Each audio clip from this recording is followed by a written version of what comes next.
Olá, pessoal, sejam bem-vindos ao novo vídeo do projeto Financiamento da Educação, assunto do dia a dia. Hoje nós vamos tentar um novo formato, então demos as caras aqui para vocês.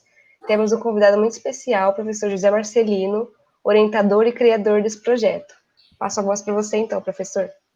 Oi, Carol. Hoje estamos aqui, né, dando a cara para bater. Então, rapidinho, vamos já entrar, né? No vídeo passado, nós analisamos as características principais do Fundef e apontamos possíveis decorrências, né? Quer dizer, sempre que se aprova uma lei, uma emenda constitucional, obviamente isso vai ter um impacto nas políticas educacionais. E hoje, exatamente, é isso que nós vamos analisar. O primeiro slide que eu peço para você colocar, ele mostra aquilo que não há dúvida. Quer dizer, o Fundef, como no Fundef o dinheiro está vinculado à matrícula e os municípios estão sempre precisando de dinheiro e também havia uma política de muitos governos estaduais de municipalizar, então a consequência mais evidente foi a transferência de matrículas da rede estadual para as redes municipais. Então, a gente observa o Brasil, por exemplo, de 74 a 95, né, antes do Fundef, 20 anos, e isso numa série mais longa também se mantém, a matrícula municipal era em torno de 1/3 da matrícula pública no ensino fundamental, né? A gente observa que em 2007, ou seja, o primeiro ano do Fundeb, praticamente dobrou essa participação, foi para 60%, com muita variação entre os estados, né? Então, a gente vê, por exemplo, o Maranhão, que é um exemplo sintomático da região Nordeste, de 65%, né, em torno de 65%, a matrícula chegou a 84%, quer dizer, então a matrícula quase toda ela municipalizada. Já São Paulo era um dos estados com menor participação na matrícula, né, dos municípios, era basicamente uma rede única estadual, e saiu de 11% em 95% para 45% das matrículas em 2007. Então, esse foi um processo que se deu em todo o Brasil, obviamente, em alguns lugares com mais intensidade. O Rio Grande do Sul talvez seja onde tenha ocorrido com menor intensidade. Zé, o que explica essa diferença entre os estados? Então, Carol, essa é uma questão, assim, sempre são hipóteses que a gente levanta, né? Vamos ver o próximo slide aí que ajuda a entender um pouquinho, né? De uma maneira geral, eu tenho já um processo que é histórico, né? Então é isso, por exemplo, São Paulo. São Paulo era um estado muito rico, então tinha uma tradição de uma escola estadual, de qualidade, valorizada, né? Então tinha esse caráter histórico. O Nordeste já tinha uma tradição de o município já ter uma participação maior nas matrículas, mas não importa, o Fundef empurrou esse processo. E o que preocupa disso tudo, Carol, é que exatamente a municipalização ela avançou e ficou muito mais intensa onde estavam os municípios mais pobres. Quer dizer, o senso comum poderia apontar o seguinte: não, os municípios mais ricos têm mais condições de assumir mais matrículas, mas foi o oposto, né? Se eu vou olhar um município como São Paulo, capital, por exemplo, eu vou ver que lá as matrículas estaduais, mesmo hoje, né, muitos anos, décadas depois do Fundef, ainda predomina a rede estadual. Já em regiões muito pobres, né, municípios pobres do Maranhão, do Ceará, esse processo de municipalização foi muito grave. E por quê? Quer dizer, mas isso não pode ser bom, Zé? Né? O próprio Anísio Teixeira gostava da ideia de uma educação municipal. Poderia ser bom se, de fato, o valor por aluno do Fundef fosse um valor que estimulasse, né, as matrículas. Mas nós estamos falando de valores, Carol, em termos atuais, muito baixos, né? Então, na verdade, cada aluno que o município assume, aquele valor que o Fundef repassava, mesmo hoje com o Fundeb, esse problema continua. Era um valor insuficiente para a gente ter qualidade. Então, esse, de fato, por isso é que a municipalização foi preocupante. E mais também, quer dizer, como nós não temos um sistema nacional de educação articulado, então nós fomos criando, quer dizer, hoje o Brasil, a gente pode dizer que ele tem quase 5.000, mais de 5.700 sistemas de ensino.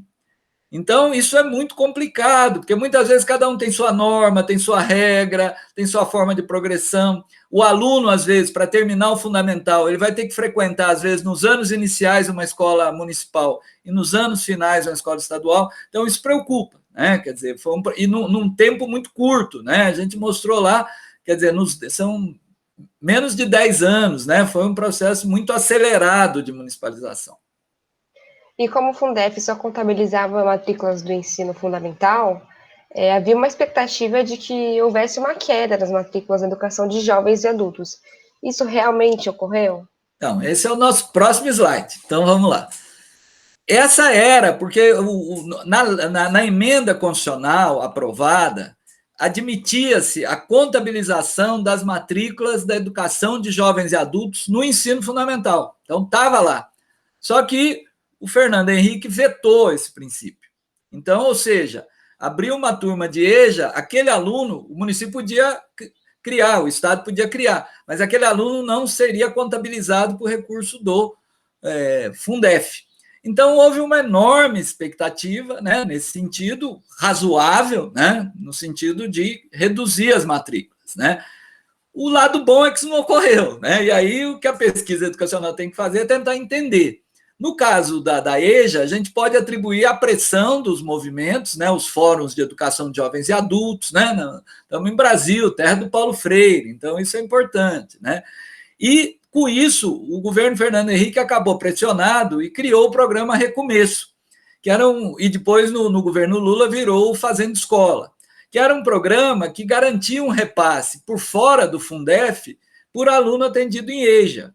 E o dado legal é que as matrículas cresceram, né? A gente viu que a matrícula estadual quase que dobrou e a municipal multiplicou de um fator quase 4 vezes, né? Com a queda a partir de 2005.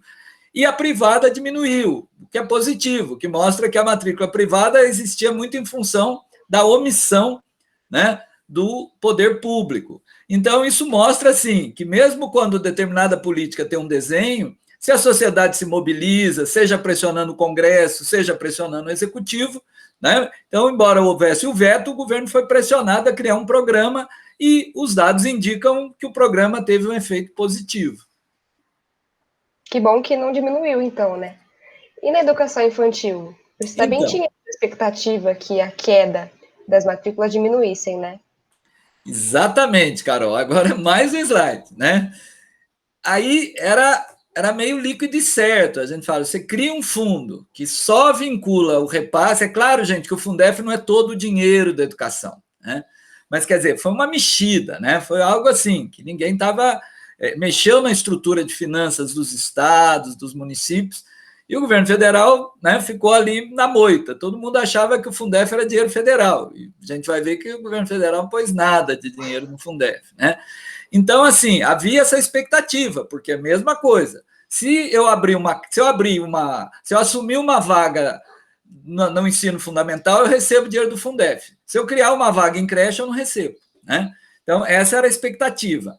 Os dados, né, que a gente está mostrando são 2 gráficos, um mostra a expansão da matrícula em creche pré-escola e o outro mostra o atendimento mesmo, né, de 0 a 3 e de 4 a 5, a gente observa um avanço significativo, né? A gente vê que as matrículas em creche, né, multiplicaram aí por quase 5 vezes, né, entre 97 e 2007. E a pré-escola não cresceu muito, mas é que a pré-escola, o que ocorreu nesse período também? A partir de 2005, começaram mudanças na legislação que culminaram, né, em transformar o pré-escola só de 4 e 5 anos. As crianças de 6 foram para o fundamental. Então, isso explica, talvez, que não tenha expandido tanto, mas, de qualquer maneira, se a gente olha no atendimento, entre 2001 e 2007, né, outra série histórica aí, a matrícula da faixa de 4 e 5 saiu de 66 para 79, né? Lembrando que depois ela passou a 100%. E no caso da creche, a gente saiu de 14%, um índice muito baixo, para 21%, né? Quer dizer, ainda era um índice inferior, né? Lembrando que o Plano Nacional de Educação apontava para 100% em 2011, não, desculpe, 50%, né, na creche, mas inegavelmente foi. O que explica isso, Carol? O que explica é a luta política, né? Então, nós temos os movimentos da educação infantil, o MIEIB, que é um movimento interfórum de educação infantil.